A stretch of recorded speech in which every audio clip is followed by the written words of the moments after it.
Yo, what's going on, Hero Clutch? Welcome back to a brand new Porcelina due diligence video. Woo! I know everyone is excited. The hero was just released, so I'm dropping the knowledge, the intel, the good and the bad. And I'll be honest, she has one major flaw that makes her go from great to just pretty good. So with that being said, make sure to watch the whole video. Thumbs up right now, yes. And of course, subscribe to the channel. We are so close to 9,000 subscribers, on our way to 10,000. Woo! Let's go, man. Cannot wait. With that being said, obviously when it came to Dragon Rising, you had the free pass where you get to use her for free for 2 days, and she represents the highest hero in your arsenal. So for my free-to-play account, is the way. That personal training is crucial. My highest is level 31 plus all red legendary relics. But let's start from the beginning. I'll be going over everything in this video, so watch the whole video. So with that being said, moving to her skills, we're actually going to start from the bottom right side. Her basic we have is Draconic Abyss. At the start of the battle, Porcelina settles down to meditate and enters the Dragon Shadow state. Dragon Shadow. Porcelina takes 50% reduced damage and causes other heroes from both sides to deal 15% reduced damage. Reduced damage dealt is only active during PvP modes, player versus player. When other heroes from both sides launch active attacks, Porcelina casts Roaring Fist passive, cannot trigger if affected by CC. The effect can trigger 7 times per turn. Upon accumulating 7 stacks of Invigoration, Porcelina completes her meditation, exiting the Dragon Shadow state before entering Dragon's Wrath. Enhances the effects of Roaring Fist and Piercing Dragon Souls. Level 2. When in the Dragon Shadow state, non-warrior heroes from both sides deal an additional 15% reduced damage. Reduced damage dealt is only active PvP. Level 3. When in Dragon's Wrath, up on receiving an attack that deals damage exceeding 30% of max HP, consume 1 stack of Invigoration to block. I'm like, B-lock? What is B-lock? Block damage equal to 15% of max HP. Okay, so as you can see, she has a healing property where if she takes too much damage, she's able to convert and will gain some HP. So remember that. It's 15% of her max HP, so you might want to focus on her HP just a little bit. You don't want to have her down, 10, 15 million HP when you can easily have her at 20 to 25 million HP just because of Draconic Abyss. Here we go. Moving on to her very first core skill we have is Piercing Dragon Souls. Porcelina casts Piercing Dragon Souls, launching 5 attacks at the enemy with the lowest HP, each dealing damage equal to 80% of attack. Prioritize attacks on front row enemies. Yes, this is her biggest flaw. This is the biggest issue with Alvarez. With her basic skill, or with her basic attack, she always targets the middle front row. And with that being said, well, guess what can happen? You can literally plan how you want your team to act and how you want the enemy Porcelina to react, and it's very, very easy to do. However, there is a counter to that counter, and that would be making Porcelina a secondary attacker. If you make her a primary attacker and 5 supporters, you're going to get crushed with free-to-play results. You really are. There's a lot of free-to-play ways to counter her. However, if you make her a secondary, aka second attacker, then you should be fine. However, it's still easy to counter her, but we'll get to that later on, okay? Where were we? When affected by Dragon's Wrath, the number of attacks increased to 8. Level 3, it says 2 level 3s, increased damage to 120. Level 3, increased damage to 120% of attack. Hero Clash, come on now. Y'all need to be proofreading, double checking, yo. What is this? Oh, new features. We gotta get out. Push it out. Push it out. No one cares. No one cares. We're gonna buy a gun. Push it out. Push it out. Moving on to Roaring Fist. Porcelina casts Roaring Fist as her basic attacks, dealing damage equal to 120% of attack to the enemy with the lowest HP. Prioritizes attack on front row enemies, aka Alvara's twin. Gain 1 stack of Invigoration, stacking up to 7 times. Each stack of Invigoration increases extra damage by Roaring Fist by 3% of the enemy's max HP. Cannot exceed 1500% of Porcelina's max attack. So you know what that means? Attack, attack, attack! Sounds like a code, you know? When affected by Dragon's Wraith, each stack of Invigoration increases crit by 10% and crit damage by 10%. Ooh, baby. Level 2, increased damage to 160% of attack. Level 3, increased damage to 200% of attack.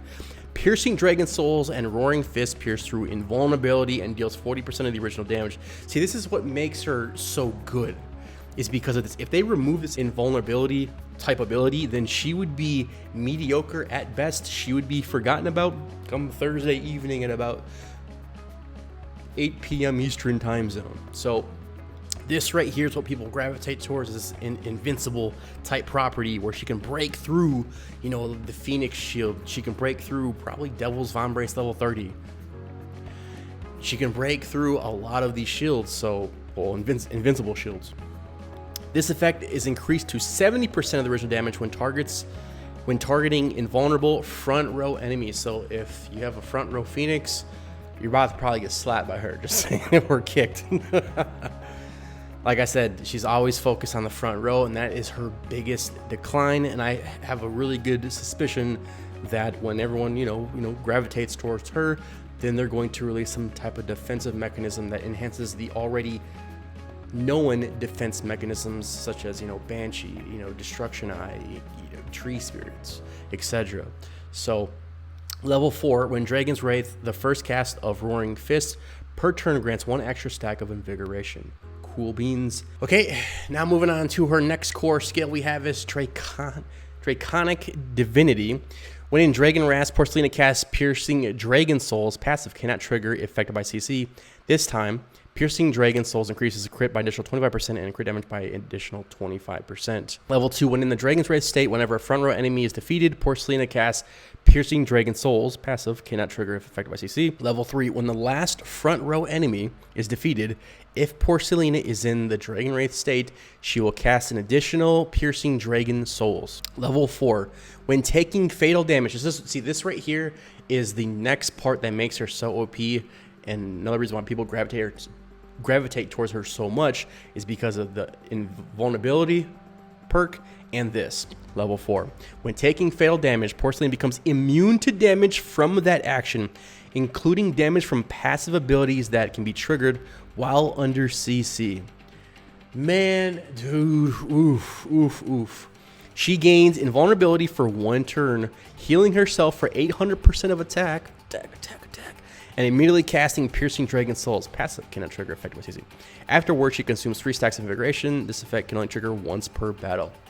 So yeah, I'm assuming this would probably be 9 legendary relics, and I'm assuming this would be 9 legendary relics, and she's one of those heroes, if you're gonna max her out, you're just gonna have to max her out. My personal opinion, I highly recommend waiting until she hits the S Plus cards in Summoning Hall. Otherwise, you're gonna pay a pretty $2,000 to $2,500 for just 2 months of being ahead of the game. However, if some players already know the defense mechanism to defeat her, then you'll find out. Here we go. Now moving, dude, shit, that was long. That was a good read. This is gonna be like a 40-minute video. Awakening Skill Battle Roar on the first 2 turns of the battle, increase armor pendant by 30% and armor by 30%. Ooh, definitely got to get her piece number 17 and 18. Excellent to max that out. Just saying. Okay, I do want to go over the gear skill really quick. Here you go. Going over the gear skill we have is Unwavering Spirit. After each action, Porcelina damage increases by 5% for 2 turns, stacking up to 4 times when an allied unit defeats an enemy. This effect disappears. Interesting. Level 10 of level 40 is after each action, damage increases 5% for 2 turns, stacking up to 8 times. Same thing. Level 20 is up to 12 times. Level 30 is up to 16 times. Plus, in Dragon Shadow State, Porcelina is immune to all CC. See, here you go right here. Jeez Louise. Is immune to all CC. In Dragon Wraith State, when she is affected by CC for the first time each turn, she consumes 1 stack of Invigoration to remove the CC. This can only trigger once per turn. Now, a good question would be, what happens if Olila hits her and imprisons her? You know, it's kind of a, you know, the unstoppable force versus the unmovable object, you know? I'm pretty sure Olila would take the cake on that one and still keep her imprisoned, because one, she's a voider, and she does have a property where some of her attributes do not work with Olila. So that would be interesting to test out. You know, it's Hero Clash, so anything could happen. You know, like $800 Devil's Vombrace maxed out being, you know, having a weak spot from multiple heroes. That just, hey, it is what it is. Level 40, at the start of the turn, for every 1% crit, increase crit resistance by 0.3% for 1 turn. In Dragon Wraith, if Porcelina casts Roaring Fist while having 7 stacks of Invigoration, damage increases by 30% this time. Okay, so, geez Louise, this is a lot. Now, let's, just before we jump into anything, let's just go over the talents. When it comes to legendary talents, I'm 100% going to go with Precision Strike or Shadow Assault, depending on who you want to target in the battlefield, okay? Moving on to the Mythic talent, I'm 100% going to go with Weak Point, ignore Armor. However, you can make a huge argument for Fatal Blow. And in PvE, obviously Giant Killer. But who plays PvE? Some of y'all do. I do sometimes, but I'm more of a PvP player. But on average, I'm going to stick with PvP weak points. Moving on to Transcendence, I think there's only like one correct answer. I'd probably go with Wrathful Curse. However, if you have a lot of firepower on your team, then I actually would slap on Violent Recovery, because she's going to be one of those heroes where she has a healing property. And you need a high crit. She's one of those heroes where you have to have a high crit. Take advantage of the crit damage, and why not get double the healing? Just saying, if she's 15% max HP, well, guess what? That's the equivalent of 30% max HP. So if she has 20 million HP and it triggers, she's going to gain 6 million if Violent Recovery is activated. So I think Violent Recovery is the move. If you have a lot of firepower and you're not relying on that 15% curse damage every 2 turns, but if you have her plus, you know, Phoenix or Sophia, it's just an overkill, in my personal opinion. Okay, so I would probably go with Violent Recovery. However, my second choice would definitely be Cathexis, just to get that 30% CC resistance. Now, I know she does have a property where she can dispel it. However, there's still times where she can be stunned and it might just skip her turn. It all depends on what the enemy is rocking out. Like I said, there's just so many scenarios that could play out. You know, one hero could determine a whole different lineup of talents, but this is just the average. So for average, I would do Violent Recovery. Moving on to Eternal Talent, I'm 100% going to go with Rapid Circulation, get that 20%, you know, chance to take another bonus action. Hey, dude, just she's already kicking twice, you know. The third time's a charm, right? Just saying. And I don't think I'd probably choose anything else. Okay. Now, when it comes to good old runes, what do I recommend? Y'all already know. Man, I wish I could pull these. You know, a double attack, judgment. Just saying, what is this? Okay, so I can't click them, so I'm actually gonna go back and go to Natalie real quick. God, it's so hideous. Okay, let's pretend this is the Dragon Porcelina chick. And what runes would I use from a pay-to-play perspective? I'm 100% going to have to go with Dark Stab. I think Dark Stab is the move. Yes, Dark Stab, Dark Stab, Dark Stab. And then for the second slot, I'm going to have to go with good old Sin, baby. Get that armor penetration up. However, if her crit is extremely low, if you're not rocking 115, 120, 130% crit, depending on what artifact you have on her, then I would exchange that Sin for Maniac, wherever it's at right here, to get that crit up, baby. I believe level 3 is what, 30% or something like that? Yeah. Okay, so with that being said, from a free-to-play perspective, well, there's really not a free-to-play perspective. It's all just runes, because we all have access to all the runes, except for the brand new ones, which is Sage, which doesn't apply to her. However, ooh, man, really quick, if you had the twins or you have Avilia or Andal on her team, I would definitely rock out Sage on the same column as Porcelina. That would be extremely OP.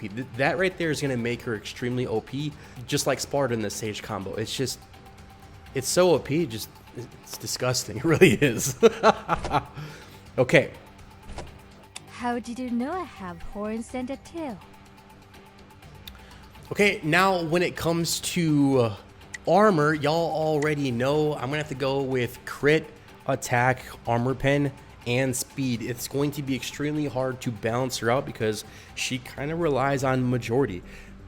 I'd rather have my Porcelina go first than the other one. Just saying, depending on your defense strategy as well. So if I had to rate one, I probably would go with speed and armor penetration. However, it all depends on where your crit is at. If your crit's low after all the runes and gems and stuff, then I would go with crit. I would focus on crit. But if you have a good 115, 120, 130% crit after everything's equipped, and now it's time to work on the armor, then I would definitely aim for attack / armor pen with a huge emphasis on speed. It's just that simple, okay? Moving on to artifacts. When it comes to artifact list, when it comes to Esper amulets, you could rock out the good old Thunder amulet. That's not too bad. You get the attack and the HP. However, I probably would go with Icy amulet, just like good old Elvira's. Okay. When it comes to Holy Praise artifacts, I have two options. I'm gonna have to go with either Sacred Splendor or Holy Wings, or Arcane Ring. One of those three, because you get the attack armor pen with Arcane Ring and immunity all CC percentage. And yeah, one of those three. Now you're probably curious, why Holy Wings? Why the Holy Wings? Because the Holy Wings allows you to dodge. If you can get this hero to go round 2, round 3, round 4, I think she's a really good solo hero that could clutch it for you in the end. Now, obviously, it's very subjective. It depends who you're going against, but I wouldn't not look at Holy Wings equipped on her when it comes to your lineup. But it comes down to what your enemy is doing. You have to know how to read the battlefield. You have to know how your enemy thinks to make the correct decision, okay? Now, when it comes to the Abyss artifacts, man, there's so many that is just straight money. I would say Devil's Claw, 100% without a shadow of a doubt, is the best option, especially when it's maxed out. You got 35% crit, 40% crit damage, and then read level 30 is just monstrous. 20% chance to do 110% increase in crit damage, or a 10% chance to do 160% increase. That is humongous. It really is. I think this is the move right here, Devil's Claw. Now, the second best runners up, I'm probably going to have to go with Devil's Bone Sword. You get the crit and armor penetration. You cannot go wrong with Bone Sword, and she's always kicking. Every 4th damage deals 400% of attack as true damage. However, if you choose Devil Bone Sword, I highly recommend getting her attack up at least 1.2, 1.3 million. She needs to be on that Natalie level when it comes to attack, okay? Now, also with high armor penetration as well. You can't have 0 armor pen. I'm talking about both, okay? And if I had to choose something else, you could make an argument for Devil's Lance, and then you could make an argument for Devil's Vombrace. However, like I said, if the enemy has Sophia or Porcelina, then Devil's Vombrace is kind of useless, which, dude, what are y'all doing, Hero Clash? But yeah, so, man, this is a banger of a video, can't lie. Make sure I didn't miss anything as well. Now, moving on to gems. Yes, good old gems, baby. So go to Merge Gem, and let's go to a Gem Codex. Now, what do I recommend on average? I think what's best for her is, I'm gonna have to go with Galaxy Stone for the light stones. You know, 2 of those bad boys are gonna get 14% attack, 14% HP. I think that is clutch. Obviously, she's gonna be a back row hero, so you're gonna have the front row absorbing most of the damage, some of the damage. And then when it comes to dark stones, I 100% am gonna have to go with HP Armor Pen, aka Malachite, baby. Boom, too easy. Let's go. And then for the mixed gems slot, I'm gonna have to go with Dragonstone, HP and speed. Now you can substitute Dragonstone for something else, you know, either Orchid, or I would actually go with attack. I would probably go with Lotus Stone, attack and block. It's always good to have that block property or dodge property, but mainly block. However, I would say Dragonstone is very subjective. It all depends on what your enemy is doing, because if your hero's already faster without it, then you don't need it. So you have to know what your enemy is racking out. And Hero Clash updated the game to where you can pretty much see everything on your enemy. So there's no surprises unless they switch stuff up and everything. Blah, blah, blah, blah. Okay. So now, what is my honest opinion, my final thoughts when it comes to Porcelina? I'm going to just chill. I'm going to wait for her to appear in the S Plus cards in about 2 months, because how I analyze it is, what can I accomplish in 2 months that's worth that amount? Now, I do think at the minimum, I do think she is worth getting to legendary/legendary plus with the $24.99 pass, but I think that's as far as I'm going to take her. Let me know in the comments below what you guys think. She's really good, but she just has that one flaw that will make or break her. And with that being said, I'll see y'all in the next video. Greatness manifest.